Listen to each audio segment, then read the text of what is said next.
Hey folks, Erick Stakelbeck here. Welcome to a very special edition of the Watchman Newscast. We're joined in studio today by our very good friend, Editor-in-Chief of the Foreign Desk, Lisa Daftari is with us. Follow her on X and at the Foreign Desk. You see the information there on your screen.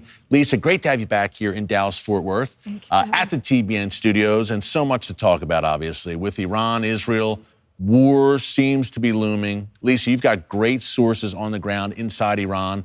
What's the latest? What are you hearing? Well, we've been expecting this retaliation to happen, but it seems like Iran's regime is playing this, psychological warfare, making people wait. And the people of Israel are truly suffering because they know that something is coming, right? Yeah. Not able to lead normal lives, not able to, have a summer at all. I mean, this whole year they've been entrenched in this war. Yeah. My sources tell me that it's imminent. So meaning in the next 24 hours, but probably tonight. So we're looking at the next probably 8 to 12 hours window. And in terms of Iran's regime, I mean, the question is, where will it come from? Will it come from Iranian soil, the way it did in April? Or will it come from one of their proxies, probably Hezbollah, their number one, best endowed, best supplied military proxy in Lebanon. So you see, Lisa, perhaps Hezbollah striking first and then Iran kind of piggybacks off that, or? Perhaps it could be, the way that they've been doing, handling this war is the war of attrition, right? Yeah. You start one and then have them kind of wear Israel out is the goal. Thank God that, the IDF, Israel has not been worn out and they've been able to stay at this and not be, fatigued by this war. But, I think it's important to note that, when people are yelling ceasefire, ceasefire, the goal of this war for Israel has been two-pronged. Israel does not want a war. We all know that. Yeah. But their two goals in this war have been, A, to get the hostages out, and B, to decimate Hamas because it is an existential threat. When people talk about, this being a proportionate response, the Biden administration trying to tie Israel's hands, trying to micromanage a war that they wanted to give them permission for, but then again, setting limitations for Israel to not be able to knock Hamas out. I mean, it's truly, it reflects upon us here at home. It's a national security emergency for us here at home, both in terms of American hostages being held by Hamas and Hezbollah and the Iranian regime having American blood on their hands, the Houthis, another proxy of Iran's regime, shooting down at U.S. vessels in the Red Sea, and of course, the threat, the sleeper cells, the individuals that may be here on U.S. soil that would be ready to carry out any type of attack on America. Yeah, we're going to break this all down more over the next few minutes, folks, with Lisa. Again, check her out on X and the Foreign Desk. And tonight on TBN, Lisa is part of an all-star Middle East panel on Stakelbeck tonight, 7:30 p.m. Eastern Time, with a re-air at 10:30 p.m. Eastern Time. Don't miss that tonight, Tuesday, August 13th. Wow. As you said, summer's almost done, but only seems to be this long, hot summer in the Middle East beginning right now, Lisa. And already there's been so much happening over the past several weeks. But the Iranian Ring of Fire, you mentioned Hamas and Gaza, the calls for a ceasefire. Do you expect this entire Ring of Fire perhaps to ignite? We're talking Hezbollah, of course, but the Houthis in Yemen, those Shia militias in Iraq and Syria. Do you expect this to be a concerted attack by Iran? It could be, and that's the issue here. And I think that is the high that the mullahs are on right now. The fact that there is 7 fronts to this war, 7 threats that surround Israel right now, and that has been their goal. And that's really a stain on the international community that has allowed, and mostly spearheaded by the Obama and Biden administrations, that have allowed billions of dollars to go into the coffers of the mullahs, who put it right back into the pockets of their terror proxies in the Middle East. So there are 7 ways in which they can attack Israel. Our sole democratic ally in the Middle East, and we allowed this to happen.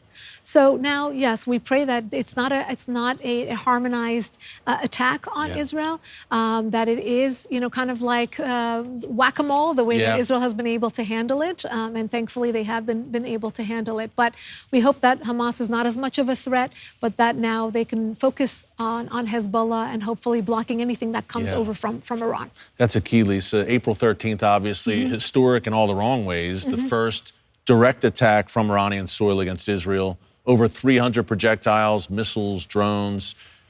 Do you get the sense, number one, that this, God forbid, but Iran may try something bigger this time? And number two, it seems to me that if there was a more forceful response to that April 13th attack, then perhaps Iran wouldn't be emboldened to try and replicate it now this time.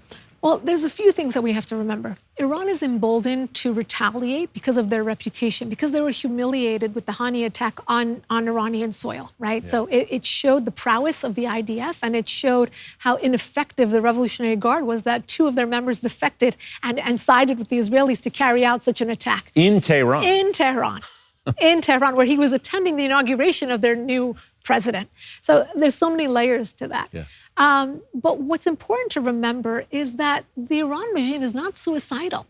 And that is extremely important. Why? Because they want to get the message across, but they don't want to be attacked, especially on Iran soil. Now, remember, the Achilles heel of the Iran regime is the people of Iran. They're the ones who want this regime gone.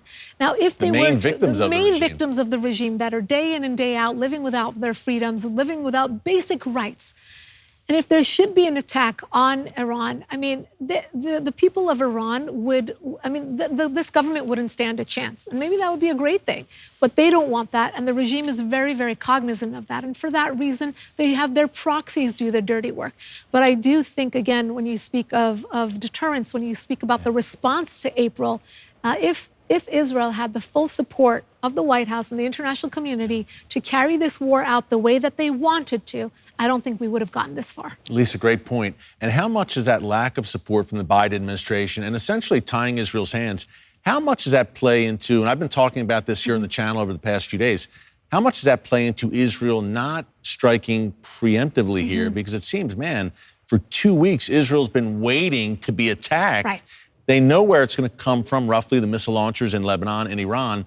Why not attack preemptively? And is that a case of the Biden administration saying, don't you dare? Right. Why not attack preemptively? Why not go into Gaza right on October 8th? Why not go into Rafah sooner when we knew? Why not go into the terror tunnels sooner?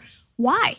Why? Well, we know, we rely, in the United States, many people don't know this, we rely on Israel for intel for many, many things. They actually helped us get a lot of the airport security done after 9/11. Yeah. We rely on their eyes and ears around the world. They have helped us foil terror plots against U.S. assets countless times. So when we write those checks to Israel, it's not a charity check. That is a reciprocal relationship. We need them as much as they need us. So I want people to understand that. Well said. And when we do rely on Israel, why would we tie their hands when they're fighting a war for us as well as everyone else in the world? Just take a look at what's going on the streets of Europe. Israel's fighting that war so that it does not trickle into other parts of the world. The Europeans don't get it. Many Americans, especially college students, they don't get it. The people who are blocking the 405 freeway in California today, pro-Palestinian protesters, they don't get it. There is a bigger plot here to be played. Iran regime is the head of the snake. They are puppeteering this entire plot. And, 45 years ago, when this regime toppled the Shah and came into power, the goal then should have been to curb, instead of propping them up and allowing this, this Islamic political entity to grow and become the theocracy that it is. There should have been an effort to curb them while we had a chance. Instead, they have grown not only throughout the region with their proxies, they're all over Europe, they're in every single continent, and they're in the United States, both formally and informally. Informally, we know they're sleeper cells. We know of their campaigns to influence us here in many different sectors and ways, private and publicly. But they're in the White House. They are the ones who are, giving consultations to our presidents, President Obama, President Biden. They have positions within the Pentagon. They have security clearance. These are people who are, they show favor to the Iran regime. They are working side by side with the Iran regime. They are on agents of influence. Agents of influence. They are on the regime's payroll. Why aren't we stopping them? Great question. And I want to ask you more about that. Lisa, please elaborate if we can handle it. It's so disturbing, but it's true. And people need to know, number one, the Iranian hand in these college protests on American college campuses. And number two, Iranian plots to assassinate President Trump and former Trump administration officials right here on U.S. soil. Oh, yeah, that's ongoing. I don't know if a lot of people know that we, taxpayer money still pays for security for Secretary of State Pompeo, for John Bolton, for a few other, Brian Hook, I believe, who was the envoy who was dealing with the Iran regime matters. Yeah. Why? Why are we allowing them to threaten us instead of us showing deterrence to stop their sphere of influence? Yeah. You know, in Iran, any college student, any blogger, anyone who dares to say one negative thing about the regime is thrown into prison or executed. And now they are putting money, they have a hand in organizing, in supporting, in recruiting college students here in the United States to protest and support Hezbollah and Hamas. It's insane. It's insane. It's but it's happening, insane. and you're covering all of this. By the way, folks, Lisa's covering this extensively every day on the Foreign Desk. Be sure to check her out there and on X. But Lisa, go ahead. But you know, Eric, this speaks to a larger issue, and I think we'll have to save it for another day. But I just want to tease it a bit here, and that is this love affair between, you know, radical Islam and the left. Oh yeah. And it has truly been so damaging and really so sneakily has entered our culture. The legacy media suffers for it. You know, you're watching influencers who couldn't place Gaza or Israel or Iran on a map are all of a sudden opining on the situation and siding with a terrorist entity. You know, when I go to speak on college campuses, and I do that often, I always have to remind myself before I walk into a room that these students were born after 9/11. Yes. But God forbid there should be another 9/11. I would be scared to see the reaction. Oh, yeah. I mean, there will not be unity. There will not be. Imagine we live in a day and age when you see the American flag anywhere, you associate it with a certain political candidate. Yes. You don't think that's my country, that's my flag, the way we did when we were growing up, to say the Pledge of Allegiance, to sing the Star Spangled Banner.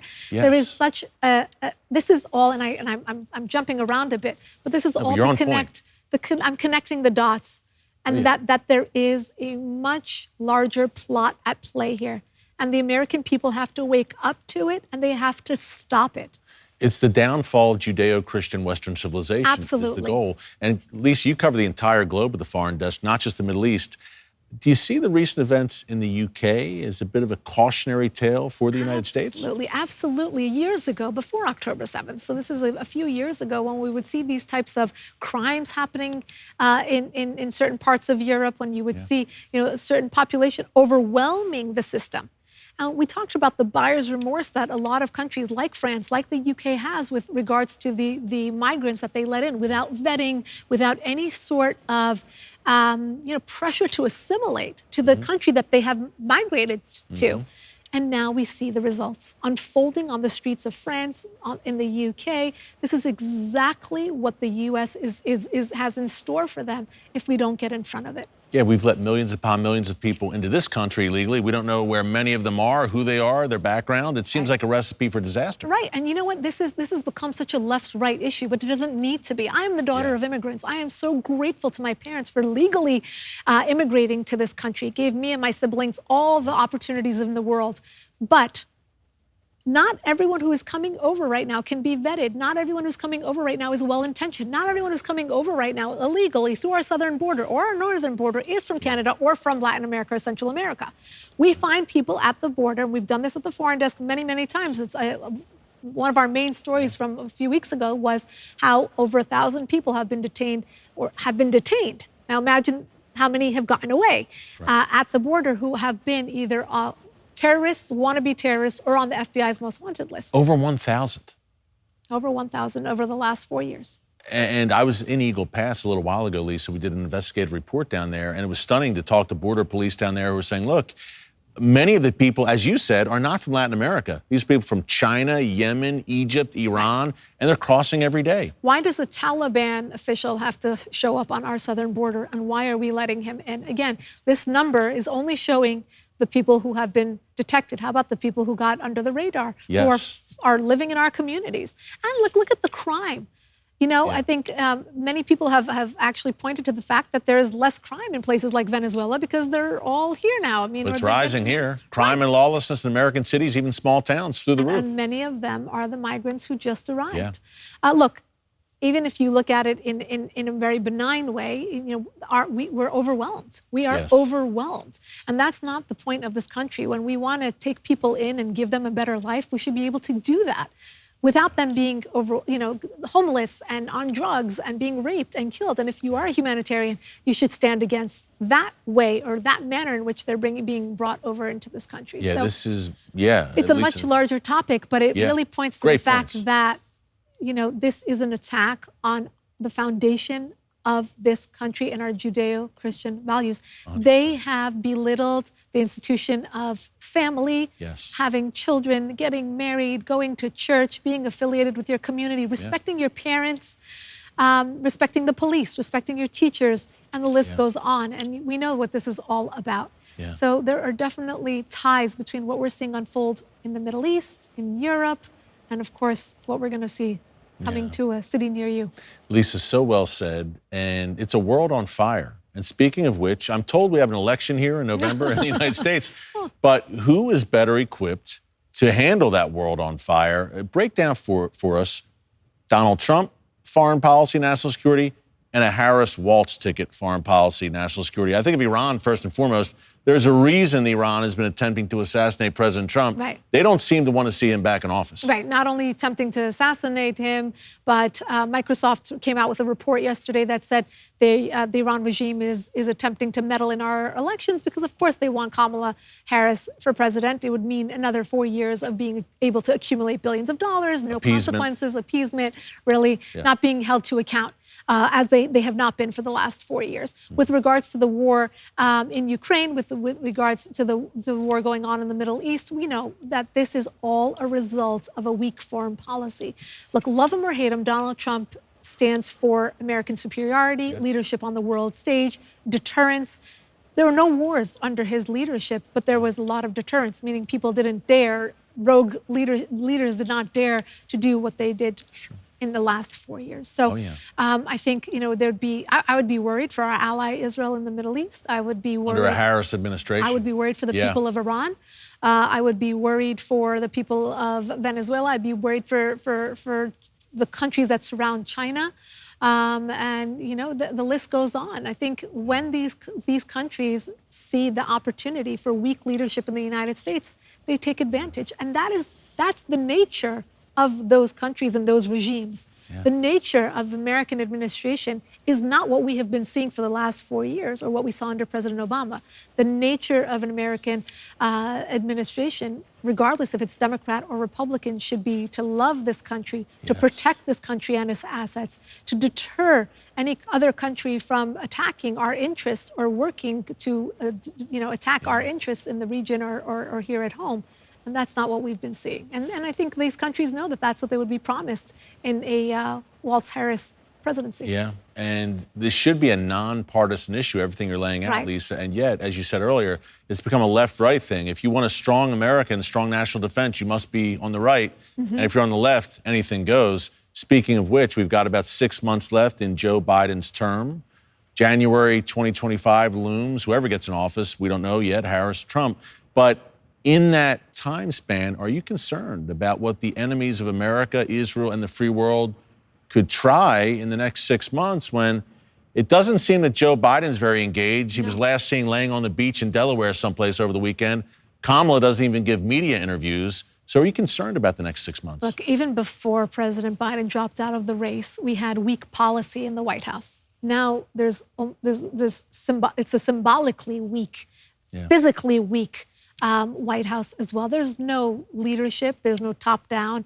There's no one really there to physically be the leader. I mean, again, I think, our enemies are watching. They watch the way that this administration deals with Israel. They watch the way we deal with Iran's regime. They watch the way we've dealt with China and Russia and the border and the cartels and everything else. So I think it's very important if you're looking to vote, to look at this election not as one where you look at individual policies, but you look at a whole ideology, because you're looking at two very different ideologies for the future of this country. This is going to be a very, very important election, because we're either going to stop what's going on, we're going to stop this big plot that's at play, or we're going to give 4 more years to it, and then there may be no way to really undo that damage. So this is going to be really an election of ideologies. This is it. Lisa, well said as always. Hey, you've got a plane to catch. So we appreciate you joining us for overtime here. Again, folks, tonight, Lisa Stakelbeck tonight. Lisa Daftari, part of an all-star Israel Middle East panel tonight, 7:30 p.m. Eastern Time, 10:30 p.m. Eastern Time. Lisa, the Foreign Desk, of course, editor-in-chief, and X. Anything else we should be watching for? Anything else that you want to have us watch for that you're working on right now? A lot of things coming soon, but we'll tease it next time. Good, and you will be back. The one and only Lisa Daftari, our good friend with us, folks. Until next time, thanks for joining us. God bless you, and remember, never hold your peace. Hey everyone, thanks for checking out the Watchman Newscast. Make sure you hit the subscribe button so you never miss an upload, and tap the bell icon so you're notified every time a new video is posted. And don't forget to share your thoughts, insights, and comments below. Thanks for watching. We'll see you back here tomorrow.